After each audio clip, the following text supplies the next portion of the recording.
अस्सलाम वालेकुम ग्रेड 7। बिस्मिल्लाहिर्रहमानिर्रहीम। आज हम अपनी क्लास का आगाज़ करते हैं। आज हम लोग कारवानी उर्दू में पेज नंबर 48 पर सबक दादी ज़मानी पढ़ेंगे। ठीक है बेटा। तो जैसे कि आप सबको पता है कि जब मिस कोई भी काम उर्दू टेक्स्ट बुक में से पढ़ाती हैं और नोटबुक में करवाती हैं, तो उसके लिए सबसे पहले मिस जो है उसमें टाइटल पेज बनवाएंगी, फिर उसमें अल्फाज मायने उसके होते हैं, फिर देन कोई भी एक्सरसाइज होती है। तो यहाँ तक आप लोग समझ गए हैं? ठीक है, सही। तो आज हम दादी ज़मानी पढ़ेंगे। दादी ज़मानी के नाम से ही आपको अंदाज़ा हो गया होगा कि कोई एक बड़ी उम्र की खातून के बारे में गुफ्तगू हो रही है और बात हो रही है। ठीक है।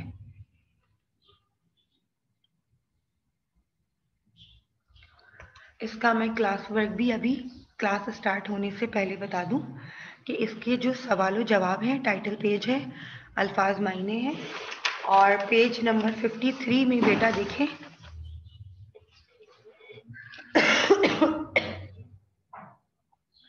इसका पहला सवाल है बच्चों के लिए, दादी ज़मानी का घर बेहतरीन ठिकाना क्यों था? ठीक है, आवाज़ आ रही है ना? फिर उसके बाद क्वेश्चन नंबर 2 है, बच्चे सिर्फ खेल कूद के लिए दादी ज़मानी के घर का रुख क्यों करते थे या फिर उसकी वजह कुछ और थी? ठीक है। फिर क्वेश्चन नंबर 3 है, दादी का शख्सी सराफा यानी कि दादी का जो उम्र था, हुलिया, लिबास वगैरह, वो तहरीर कीजिए। यानी कि ये देखें पेज नंबर, ये question number 1, question number 2 page number 53 पे, और क्वेश्चन नंबर 3 सब बच्चों ने देख लिया होगा। ये हमारा आज का क्लास वर्क है। ठीक है बेटा, ओके, समझ आ रहा है सब बच्चों को? और होमवर्क तो आपको व्हाट्सएप के थ्रू मिल ही जाएगा। ठीक है बेटा, तो परेशान होने की जरूरत नहीं है। चलिए अब हम अपनी क्लास पढ़ते हैं। अब मैं मिस चैप्टर पढ़ रही हैं, तो आप सब लोग बच्चे गौर से सुन लें ताकि आपको समझने में दिक्कत और परेशानी ना हो। ठीक है। दादी ज़मानी, इनका असल नाम तो ज़मानी बेगम था, मगर वो मोहल्ले भर के बच्चों की दादी ज़मानी थी। दादी ज़मानी की उम्र किसी भी तरह 90 बरस से कम नहीं होगी, यानी कि 90 बरस से ज़्यादा तो होगी लेकिन कम नहीं होगी। वो काफ़ी बूढ़ी थी लेकिन बहुत ही खुश लिबास थी और खुश मिजाज थी। वो नाबीना थी, नाबीना यानी कि वो अपनी आंखों से देख नहीं सकती थी, लेकिन वो बीमार नहीं थी, बल्कि जिंदा दिल की जीती जागती मिसाल थी। यानी कि अगर उनके पास बच्चा तो बच्चा, बड़ा भी अगर उनके पास बैठता था तो वो भी उनके पास से खुश होकर जाता था। और महल्ले घर घर के गली के नुक्कड़ पे, यानी कि गली का नुक्कड़ क्या होता है? गली के जो कोने का मकान होता है ना, आखिरी मकान, उसको कहते हैं गली के नुक्कड़ का मकान, यानी कि कोने का मकान दादी ज़मानी का था। और महल्ले भर के बच्चों की बेहतरीन अमाजगा, अमाजगा यानी कि खेलने कूदने की जगह, पसंदीदा जगह जहां बच्चे खुशी खुशी जमा होके खेल कूद करते थे। क्या आप सब बच्चों को मेरी आवाज आ रही है? ओके। बात दरअसल ये थी कि उनका घर वसी रकबे पे बना हुआ था। वसी रकबा क्या बेटा? बहुत बड़ी जगह पे बना हुआ था, जिसके बीचों बीच एक कमरा और छोटा सा दालान था। छोटा सा दालान मीन्स क्या बेटा? जैसे पुराने घरों में सहन होते हैं ना, सहन, जहाँ तख्त बिछा हुआ होता है, दरख्त लगा हुआ होता है, बड़ा सा सहन होता है। ठीक है ना बेटा? तो उसे कहते हैं दालान। ठीक है। जिस पर खजूर के पत्तों की छत बनाई हुई थी। जैसे आजकल तो ग्रीन नेट लग जाती है ना, शेड बना दिए जाते हैं, तो पहले पत्तों की छत से बेटा शेड बना दिया जाता था। समझ आ रहा है ना? दादी ज़मानी का सारा दिन उसी सहन में एक चारपाई पर गुजरता था, जिस चारपाई पर बेटा वो बैठती थी और बच्चे उनके पास जमा होते थे। उनके घर का बड़ा सारा सहन बच्चों के लिए खेल का मैदान बन जाता था। बच्चे उस खुले सहन का खूब फायदा उठाते थे, खूब मजे करते थे और मुख्तलिफ किस्म के खेल खेलते थे। उनको तो जगह चाहिए होती थी, और दादी ज़मानी भी खुश होती थी बच्चों से। दादी ज़मानी घर में अकेले रहती थी, बस उनके मियाँ उनके साथ होते थे, उनके शौहर। इसलिए बच्चों के आ जाने से उनका खूब दिल लगता था, उनको खूब रौनक लगती थी और उनको बहुत अच्छा लगता था। दादी ज़मानी के जो शौहर थे उनका नाम था दादा वहीद, क्या नाम था? दादा वहीद। वो कहीं पे राजमिस्त्री का काम करते थे।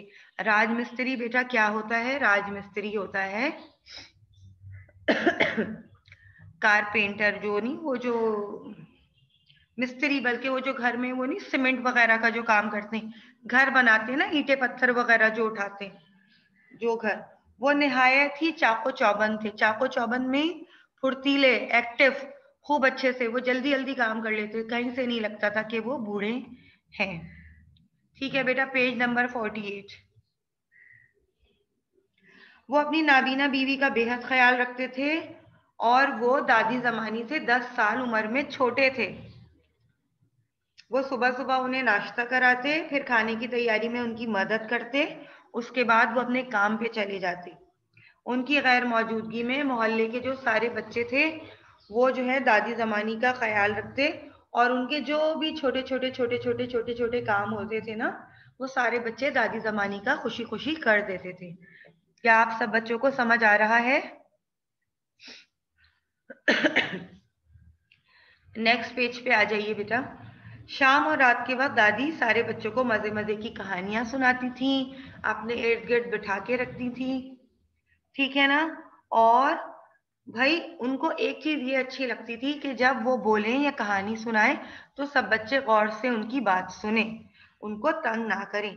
अगर कोई भी बच्चा उनकी कहानी या किस्से के बीच में बोल देता तो वो पता है क्या करती?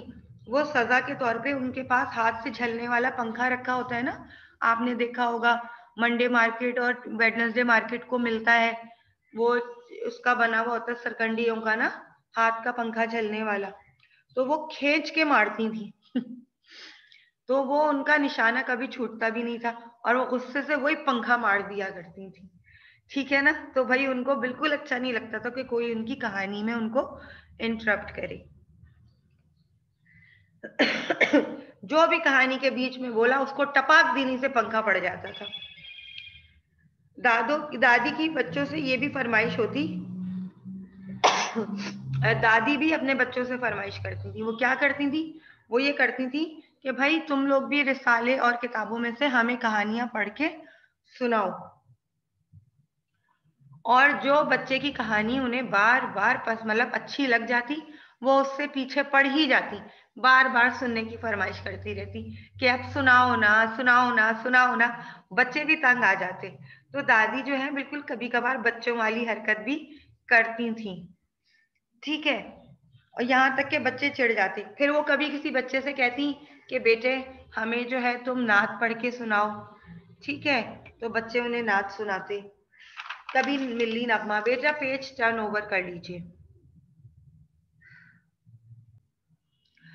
दादी का ताल्लुक दिल्ली से था और दिल्ली का चटखारा उनकी जुबान से आया था। यानी वो दादी जो थी ना, वो बला की नियत थी और चटोरी थी, खाने पीने की भैया बड़ी शौकीन थी वो। ठीक है? और उनके यहाँ हर मौसम का ना खाना बनता था। वाह भाई वाह, दादी ना हो गई हमारी तरह की हो गई है, रात में जंक फूड है, बर्गर पिज्जा पेप्सी और पकौड़े समोसे चाट सब उन्हें खाना था। अच्छा, मसाले वो खुद तैयार करती थी। अलबत्ता चूल्हे हांडी का काम क्योंकि उन्हें दिखता नहीं था, वो नाबीना थी, तो उनके शौहर करते थे। दादी के मुंह में एक भी दांत नहीं था। क्यों? क्योंकि वो 90 बरस से उम्र से ज्यादा थी। दांत उनके मुंह में एक भी ना था, मोहतरमा दादी जमानी के। लेकिन मजाल है जो बड़ी भी कोई खाना तो छोड़े, वो सब खाना खाती थी, क्योंकि वो जबान की चटोरी थी ना, उन्हें सारे खाने बड़े पसंद थे। इसलिए उन्होंने पीतल की एक छोटी सी पनकुट्टी रखी हुई थी। पनकुट्टी क्या? आपने देखा होगा, बाज लोगों के घरों में होगा, ऐसा छोटा सा पीतल का प्याला होता है और उसका कूटने वाला उसका एक डंडा होता है। ठीक है ना? बाज लोगों के घर में वो संगे मरमर का होता है, मार्बल का बना हुआ, बाज लोगों के घर में पीतल का बना होता है, तो वो पनकुट्टी कहलाता है। क्या कहलाता है? पनकुट्टी। तो वो जो भी कुछ खाती तो वो उसके अंदर थोड़ा सा वो कूटती और फिर वो उनको खाने में आसानी होती। इसी तरह ये छोटी सी वो पनकुट्टी बनी हुई थी और उसके अंदर वो जो अपना पान छालिया खाती थी उसमें कूटती थी और फिर ये खा लेती है।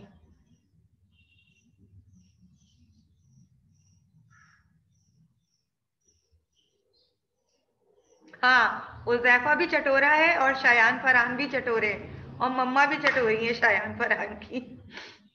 ठीक है। और वो हर चीज जो है ना उसमें कूट के खा लेती। हत्ता कि जो सर्दी के मौसम के ड्राई फ्रूट्स तक आते थे ना, ड्राई फ्रूट्स, उसका भी पता है क्या करती थी कि अखरोट हो, मूंगफली हो, चिलगोजे हो, वाह भैया वाह, क्या दादी थी मजेदार। उसमें वो भी कूट के जो है ना मोहतरमा सब खा लेती थी। भाई वाह, अल्लाह मियाँ भाई ऐसी दादियां सबको दे, सबकी दादियां सलामत रहे, नानी दादियां। ठीक है, दादा नाना अल्लाह पाक सबके सलामत रहे। तो वो जो है अखरोट की गिरियां भी कूट के खाती थी। उनकी जो जुबान थी वो दिल्ली की बामुहावरा जबान थी, यानी कि वो जो भी बात करती थी ना उसमें जरूर चटखारे होते कि अरे भाई मैया, तुम कहाँ जा रहे हो, क्या अच्छा ये काम तो तुम्हें आता नहीं है, वाह भाई वाह, नाम बड़े और दर्शन छोटे, वाह भाई वाह। क्या, अंधों में काना राजा, यानी वो इस तरीके से बात करती थी। ठीक है ना, वाह भाई वाह। हाँ भाई अफशा, सबकी नानियां दादियां बेटे बहुत अच्छी होती हैं। इसी तरह से क्योंकि हम उनके पास जाते थे तो छोटी उम्र में सब बच्चों ने मुहावरे सीख लिए थे। उनके साथ रहने की वजह से सबने उर्दू में बहुत ज्यादा माशाल्लाह माशाल्लाह से काफी चीजें सीख ली थी। और उनके साथ रहने की वजह से हमें उर्दू की डिक्शनरी का सहारा कम लेना पड़ता था क्योंकि वो हमें इतना अच्छा उर्दू समझाती थी। हाँ हारिस, अल्हम्दुलिल्लाह आपकी दादी जिंदा है, अल्लाह ताला उनकी उम्र लंबी करे। दादी अंदाजे से अपने सारे काम खुद कर लेती थी बेहतरीन तरीके से। दादी नहीं हो गई, दादी तो मल्टीटास्किंग थी। अल्हम्दुलिल्लाह वो सारे काम कर लेती थी। झाड़ू देना, सब्जी काटना, बर्तन धोना, मसाले तैयार करना, सर में कंघी करना, चोटी गूंदना। और वो बड़ी खुश मिजाज थी, खुश शक्ल थी, साफ सुथरी रहती थी, बड़ी ही प्यारी प्यारी थी।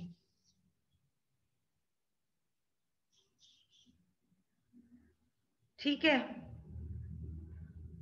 और नाबीना थी लेकिन हमेशा आंखों में सुरमा सजाती थी।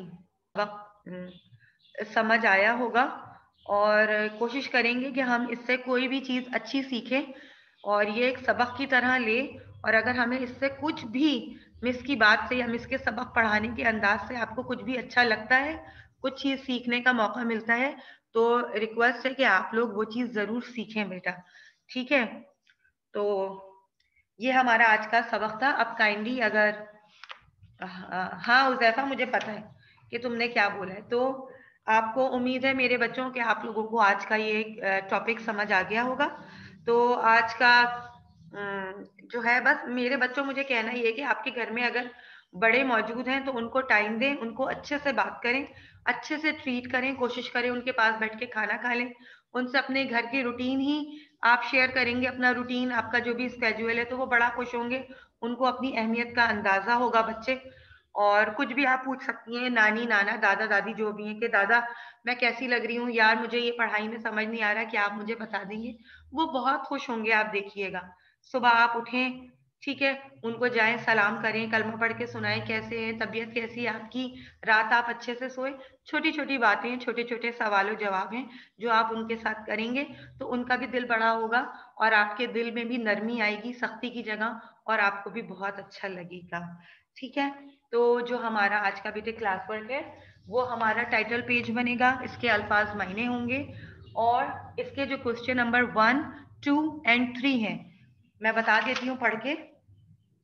बच्चों के लिए दादी जमानी का घर बेहतरीन ठिकाना क्यों था, वो। नंबर 2, बच्चे सिर्फ खेल कूद के लिए दादी जमानी के घर का रुख करते थे या फिर इसकी वजह कुछ और थी। नंबर 3, दादी का शख्सी सरापा, उम्र, हुलिया, लिबास वगैरह तहरीर कीजिए। ठीक है बेटा, ये आपका आज का क्लास वर्क है। और होमवर्क ये है कि पेज नंबर 53 पर एक्सरसाइज नंबर 2, ये सब बच्चे मेरा बेटा गौर से देख लें। ये ये अल्फाज और मुहावरात दिए हुए हैं बेटा, ठीक है। ये जो है इसको आपको जुमलों में इस्तेमाल करना है। ये है एक्सरसाइज नंबर 2, ये आपका होमवर्क है। ठीक है बेटा, क्लियर हो गया। चलिए, तो आज का हमारा माशाल्लाह से हमारी क्लास बहुत अच्छी गई। उम्मीद है कि सब बच्चों को क्लास वर्क होमवर्क मिल गया होगा। ठीक है।